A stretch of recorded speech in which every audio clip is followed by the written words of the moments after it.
It is scarcely believable that in 2021, in the UK, one of the richest countries in the world... You were all just living in here? Yeah. In one bedroom? Yes. Families are living in total squalor in accommodation owned and operated by the state. This is all mould. This is all mould. It looks like there's been a fire. It's terrible. So I just feel like I'm going to kill myself if I continue like that. So I just try not to make it stress me out too much.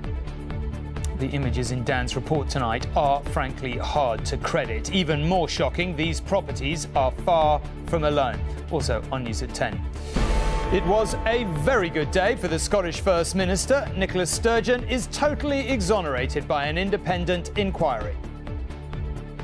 I believe I acted appropriately in a difficult situation, and I'm pleased that I have the independent verification of that. The third COVID wave is coming, says the Prime Minister. But in better news, a giant American trial concludes the Oxford AstraZeneca jab is 100% effective at preventing serious disease. The British expats in Spain forced to move home as Brexit bites. An astonishing bird's-eye view of a volcano erupting in Iceland, and bulldozed in haste, rebuilt at leisure. The council that forced developers to rebuild this pub exactly as it was, brick by brick. I was, quite upset by the fact this community pub got knocked down, and after all the history that's involved in it.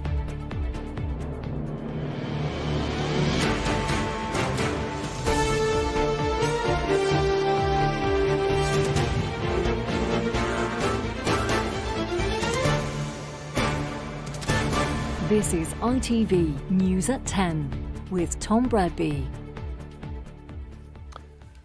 Good evening.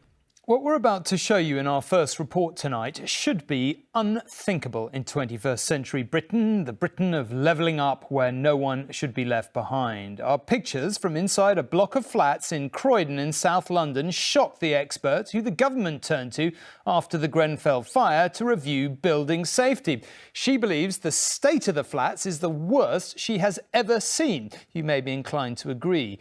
Dame Judith Hackett says 4 years on from Grenfell, people in high-rise buildings are still being ignored. The head of Shelter thinks the same, and the threat this time isn't from fire but water, damp, destroying everything in its path: possessions, peace of mind, health. The tenants have been asking the council to do something for months. One of them thinks there is a racist dimension to the delay in fixing the problems. No one should have to live in conditions like this. But in this wet, cold, mould-infested flat live Franzoy and her 2 young sons. The bath she once used to bathe her children catches dirty water from the ceiling above. The leaks began 4 months ago, soaking the floors, destroying their possessions and turning their home into a health hazard. I've had to plug out my fridge for about 3 months now, because water has been leaking down the back of it into the electric plug, and it shutted off all the electrics. The damp began 2 years ago, but despite complaining to her landlord, Croydon Council, for the past 4 months, nothing has been done. I mean, there's only so much I can get angry and get upset and pull my hair out. I just feel like I'm going to kill myself if I continue like that. So I just try not to make it stress me out too much. You've got 2 children living here, Yes, I do. What do they say to you about this? Mummy, the house is flooding, and are we going to move? Are they going to fix our house? And they're like, oh, are we going to be homeless? What do you say to them? I told them the truth. I said, I don't know if anyone's going to fix it, and maybe we will be homeless, because everybody I turn to, no one helps. So this is the room that we're all living in. The only part of the flat undamaged is the bedroom, where Franzoy and her sons play, sleep and eat, and keep what belongings they have left. I had to move the microwave out of the kitchen and the kettle, because obviously it's the only way I could probably make some noodles or warm up something. Do you worry about the kids' health? Yes, I do worry about our health. My youngest, I have to be using Vicks and vapor rubs at night because he can't breathe, because he's so stuffed up. On the next floor up, we find the same problems in a different flat where Leroy is living. Because the mould is everywhere. I've had to move the furniture around so that the water doesn't land on the bed. This is all mould. This is all mould. It looks like there's been a fire. It's terrible. Leroy has had damp problems here for many years, but in November the leaking began all over his flat, sparing not a single room. How long have you had these 4 buckets here for? Since about Christmas. Every 6 hours I empty them and put them back out again. So what do you do at night? I'll go to bed about 12, wake up about 6, empty the buckets. Like Franzoy downstairs, Leroy feels ignored by Croydon Council. I had to keep on ringing the council over and over again to say, what are you doing about this leak in my flat? Eventually they said to me, there's no leak in your flat. They said there's no leak in this flat. They said there's no leak in this flat. Why do you think they're not listening to you? I got a feeling, because when I used to ring up before, I used to say, Leroy, my name's Leroy McNally. And I got a feeling that puts them on the off foot, because straight away they say, Leroy, it's a black person, we don't want to deal with this person, blah, blah. I got a feeling it's something like that. Eventually I started saying, my name's Mr. McNally. I wouldn't say Leroy. And I got a better response. So you got a better response when you didn't use your Christian name? When I didn't use my Christian name. And it's not just Leroy's flat or Franzoy's flat. We've spoken to several residents in this block who say they've experienced damp, mould, leaks and flooding in the time that they've lived here. To assess the potential danger of living in these flats, it's the worst I've ever seen, Constable. We invited an independent environmental hygienist to carry out an inspection. We've got a really, really high risk of electrocution here. Really? This is the sort of flat that I would have expected to see in a rundown area in the 1970s. We showed what we found in this South London tower block to the expert who led the review into building safety after the Grenfell fire. I don't think I've ever seen anything that bad. She told us that the culture of how people in tower blocks in Britain are treated isn't changing fast enough. When I talk to residents in the wake of Grenfell, when I talk to residents in other tower blocks as part of my review, one of the common complaints from residents was nobody listens to us. And that, I'm afraid, is typical. And that's one of the kind of fundamental cultural issues we've got to get over. But here, that feels like a losing battle. I feel just neglected. I just don't even feel like I'm human, like. And just how many others across Britain are tonight still being ignored.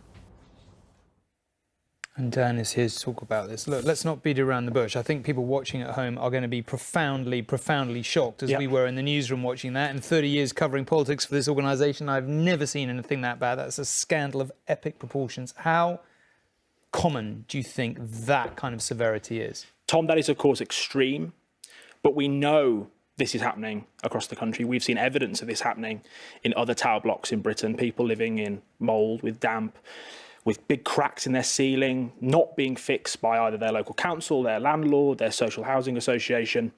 There are almost 500,000 people in England, we know this from government data, living in substandard social housing in this country, 200,000 of them living in properties with damp, with risk of electrocution.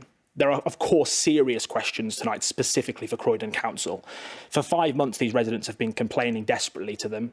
Very little, if actually in Franzoy and Leroy's case, nothing changed. Within 24 hours of ITV News emailing Croydon Council with what we found, inspectors went round. Franzoy and Leroy were taken out and put in temporary accommodation into a hotel. We don't know how long they'll be there for. Croydon Council have said to us they are sorry, sincerely apologise to both Leroy and Franzoy. They say the conditions were unacceptable, they will fix them, and an investigation is underway to work out what happened here. On the allegations of racism in the way that Leroy's complaints were handled, Croydon Council didn't provide us with a response.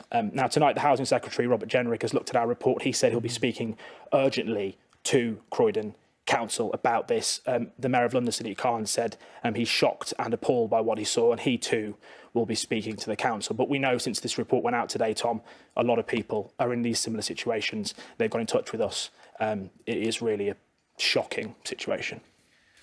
Dan, it sure is. All right, for now at least. I suspect we'll come back to it, but thank you very much indeed.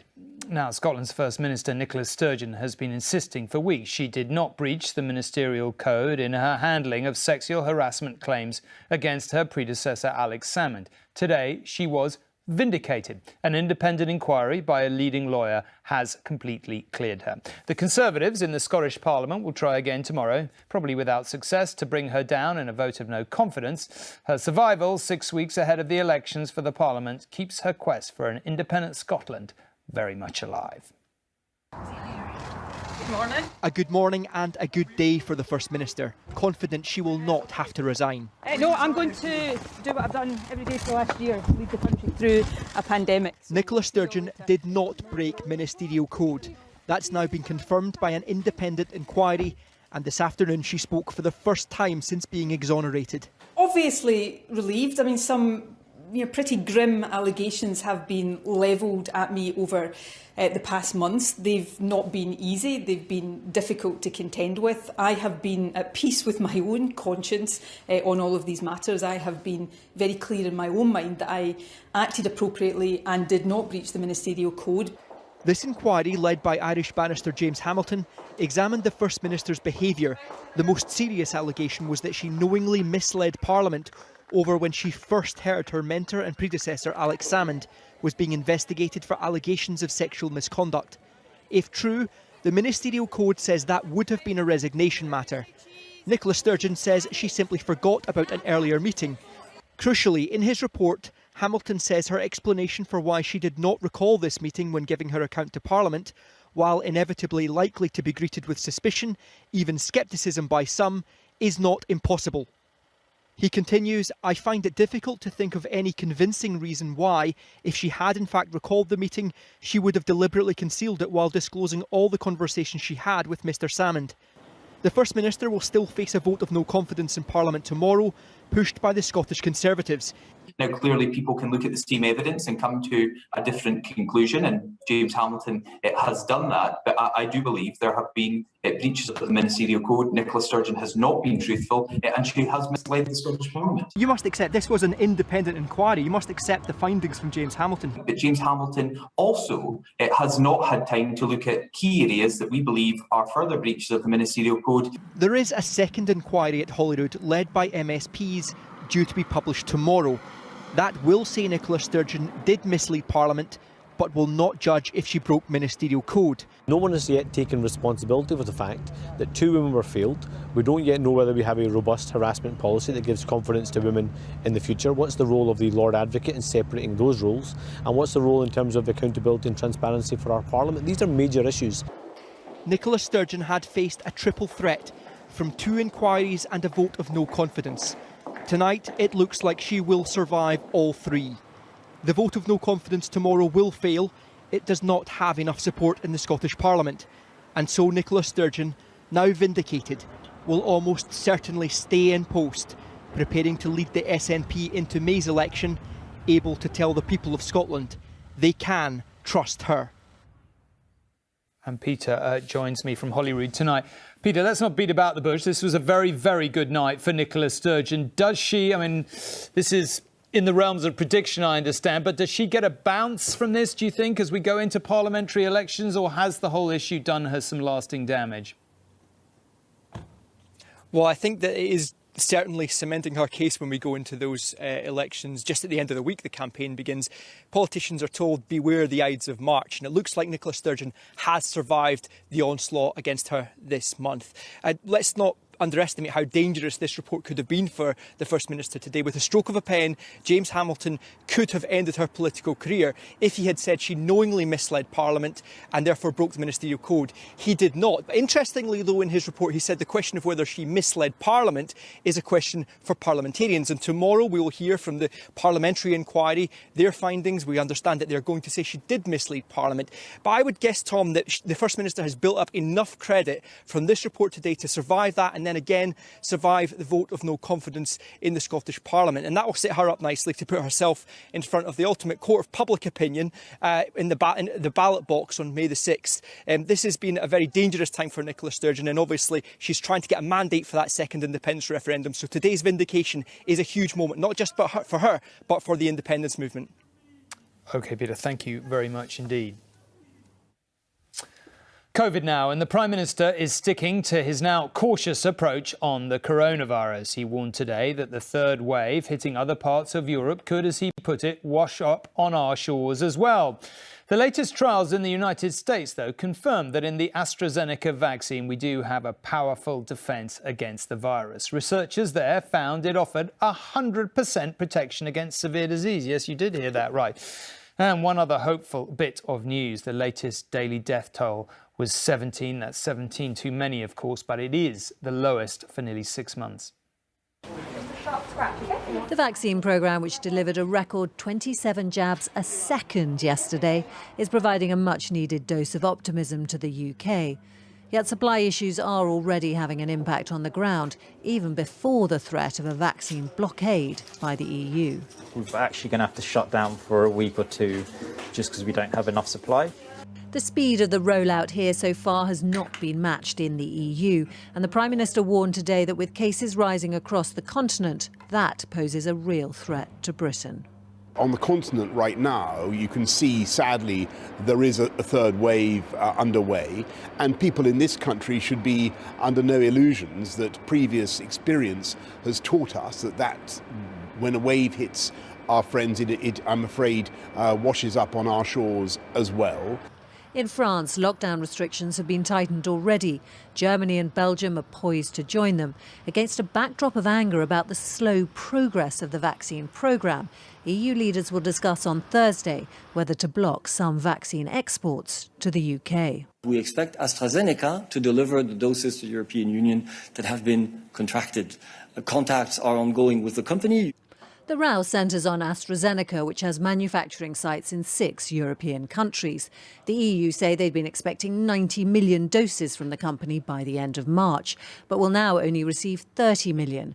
The EU has also pointed out it sent 10 million doses of the Pfizer vaccine to the UK without receiving any AstraZeneca doses in return. The pharma industry is a truly global one, where we have a lot of specialised companies spread out across the world and making one small component, one small input. So blocking exports and this sort of tit-for-tat retaliation then is really just going to hurt absolutely everybody. If AstraZeneca is having problems meeting demand, there was further evidence today about just how effective its vaccine is. The latest trial from the US has demonstrated 79% effectiveness against symptomatic disease. Importantly, the vaccine prevents severe disease. And also, the US trial has demonstrated 80% effectiveness in older adults. And this adds to the data that we have already generated in Oxford. The Prime Minister says he's reassured by conversations he's had with European leaders that they don't want a vaccine blockade. The UK vaccination programme is still on track to meet its current targets. But as the Prime Minister suggested, that doesn't mean that Europe's problems can't become our own. Romilly Weeks, News at 10. Last Monday, it was London's Metropolitan Police fending off criticism of a heavy-handed approach to a vigil on Clapham Common. Today, it was Bristol, Somerset and Avon Police for not being tough enough. After the worst rioting in the city centre for a decade last night, 8 arrests were made. The Chief Constable said the 400 people who had gone looking for trouble could all expect a knock at the door. So, once again, a police force is having its actions scrutinised by both the public and politicians.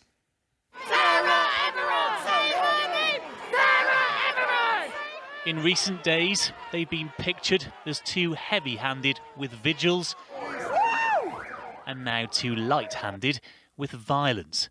So how should our police be seen to deal with protest? In Bristol this morning, the cleaners had taken over from the coppers, with 20 officers recovering from their injuries after scenes which scorched this city. So I've dealt with a lot of things in my policing career. I'd say this is the most serious violence in Bristol since 2011. They were stamped on, spat on, they had fireworks thrown at them. Their vans were lit up too. Protesters set fire to them last night and even attacked a police station where officers appeared to be overwhelmed. The violence over a bill which does curtail the power to protest peacefully. This is about selfish, self-centred, self-indulgent individuals engaging in their fantasy of being revolutionaries. That's what this is about. What they have done is engage in an act that will be used as evidence for those who support the bill to argue for the need for the bill. Which is exactly what happened in Parliament today, where the Home Secretary was far more able to deflect questions about new police powers. Can she give the House an undertaking that the right to demonstrate peacefully is absolutely guaranteed in our law? Well, the police need the powers to tackle the type of appalling thuggery and criminality that we saw yesterday. We will achieve that while absolutely protecting the right to protest peacefully in our country.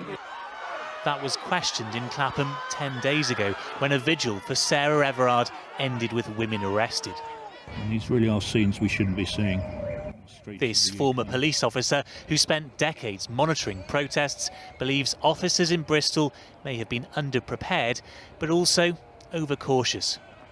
The Clapham Common Vigil has had an effect on police officers. They got an awful lot of criticism over that. It will make officers think twice. If I use force, am I going to end up in trouble? Could I even end up in court?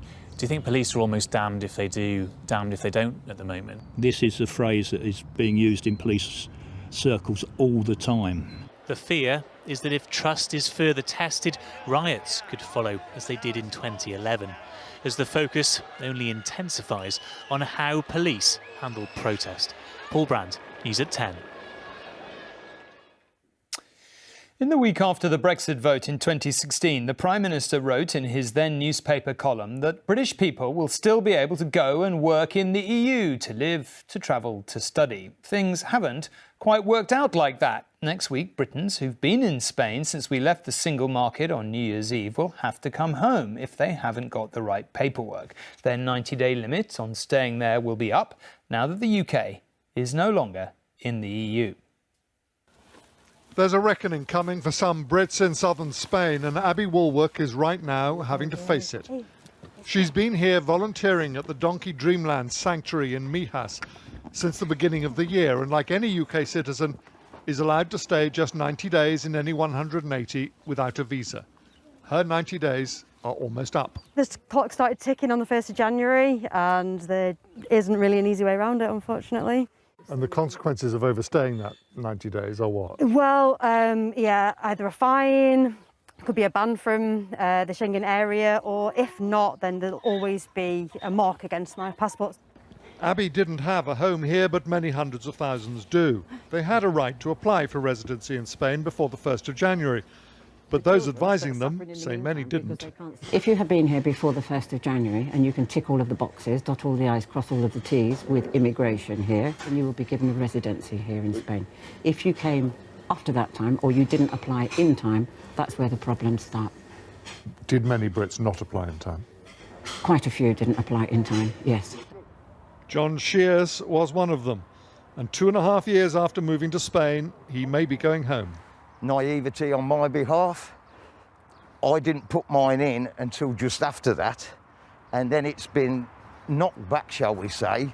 You're currently appealing against it? Yes. So for the time being you're okay, but if that gets knocked back again, you're just going to have to leave the country? Yes, with hundreds and thousands of others. Because there are a lot of you missed this deadline? A lot of us. Whether you have sympathy with that or not, it's not just a problem for those living here now.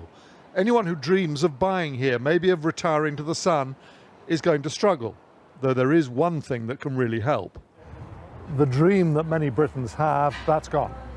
Well, if you're a rich person, then it's not gone at all, no problem. But you have to have good financial means, and then it is possible. So for ordinary working people, forget it. It will be difficult. Mm-hmm. Abby Woolwork has packed her van and is driving home to beat the end of March deadline. Brexit is becoming very real for Britons living anywhere in the EU. Citizens of Britain now have no more rights than those of Brazil or Botswana to move to Europe. and that can become much more complicated when millions already live here. James Mates, News at 10, southern Spain. The huge power of nature behind the Icelandic volcano looks to be subsiding slightly, and now it is a bit safer. This great spectacle of nature is drawing dozens of sightseers from Reykjavik 20 miles away, and this is what they can see right now. The eruption is the first in the area for almost 800 years, so no wonder it has become something of a tourist hotspot. It is a spectacle of the natural world that is both beautiful and deadly. But this volcanic eruption at Geldingadalur has attracted big crowds. It's a tiny volcano by Icelandic standards, but close enough to Reykjavik to tempt hundreds to make a day trip to see for themselves the lava flow. The eruption follows 53,000 earthquakes in the region in the past month. Some have come to study it. This is very exciting for us because we have been here since a bit more than 2 weeks. So we came really in Reykjanes to analyze deformation here. While others are conducting more basic experiments. Yes, lava is hot enough for a fry-up, but one false move and breakfast is cancelled. Remarkably, bad weather has posed the greatest danger to the public so far, with rescue teams helping lost visitors back to their cars. It is true that people have been camping there with their tent just to enjoy the view during the night. They are getting very close to the lava fronts, or they got very close to the crater vent, where indeed we know the activity could be really unpredictable, and the edges of these cones, they are quite unstable. I mean, they might collapse. Scientists are closely monitoring the eruption, but say the lava could continue to flow for days or weeks. And Icelandic authorities are working to create an access route that'll let visitors enjoy this wonder of nature safely. Martha Fairley, News at 10. Finally, millions of people are waiting for their local pub to reopen and off. Regulars at the Carlton Tavern in northwest London have waited longer than most. Their last orders were nearly 6 years ago when developers started bulldozing the pub. Well, thanks to a local campaign, they were ordered to rebuild it brick by brick, tile by tile. So when pub reopenings begin in England on the 12th of April, 3 weeks today, the Carlton regulars will have an extra reason to celebrate. At first glance, the Carlton Tavern looks like thousands of other pubs, preparing for the day relaxed COVID rules permit the return of customers to their bars. But appearances can be deceptive, as this establishment has quite literally risen from the rubble after it was illegally demolished 6 years ago. The popular public house had been the only building in the area to survive the Blitz, but was knocked down by owners who stood to make huge profits building flats on the site. Polly Robertson witnessed that day and led the community's fight back. It was terrible. It was the worst day for us in the community. You couldn't have even imagined anything like this ever happening. Bulldozers on site. The building was just, rubble. Rebuild brick by brick, they chanted, and that's exactly what Westminster Council told the owners they had to do. It was only possible because just before demolition, campaigners and English Heritage had taken photographs and plaster castings of every unique feature. So, from the devastation, a new Carlton Tavern rose, looking just like the original. Even the classic tile work spelling out its name had been replicated.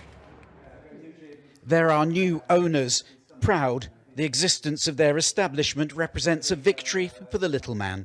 When it was knocked down, I was, quite upset by the fact this community pub got knocked down, and after all the history that's involved in it. So to get it back, brick by brick campaign, and to have it ready to go is a great win for the community.